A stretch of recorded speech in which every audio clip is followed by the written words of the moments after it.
Band wrist extension exercise. So I got the band coming across my body from an anchor point, anchor to whatever you have. Use a handle if you got it. I do find it makes it a little bit better, just get a little better muscle engagement. But if you don't have a band or a handle, that's all right. You can just grip onto the band.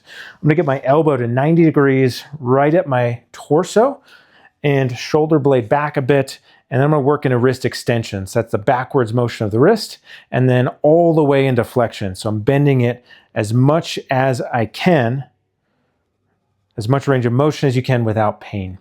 If you have pain or discomfort, of course, see your healthcare provider, but if I've given you this and you're doing it and you have some pain or discomfort, the first thing I do is just reduce the resistance a bit and see if we can now get to full range.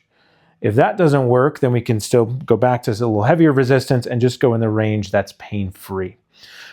I've been liking the band setup for this. There's dumbbells, you can do this lots of different ways, but I can fine tune the resistance a little bit easier. So I can step out to make it harder, and I can step inward to make it a little bit easier. Sometimes that's hard to do with a dumbbell, but we want to find resistance where somewhere between 10 and 20 reps, ideally somewhere between 10 and 15 or so, is challenging. And then we'll typically do 3 or 4 sets a couple of times a week if we're doing this for rehabilitation of a muscle or a tendon.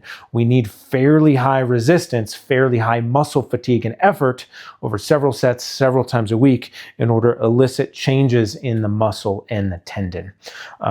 Only other thing is at the shoulder, as you fatigue, I don't want elbow flaring out or kind of shoulder or anything weird. So coming down here, we actually get a nice shoulder internal rotation isometric with this, but just a little awareness of where your shoulder blade is. You could sit down, kneel, kind of whatever you need to do to have a comfortable setup. We're really just isolating that wrist motion.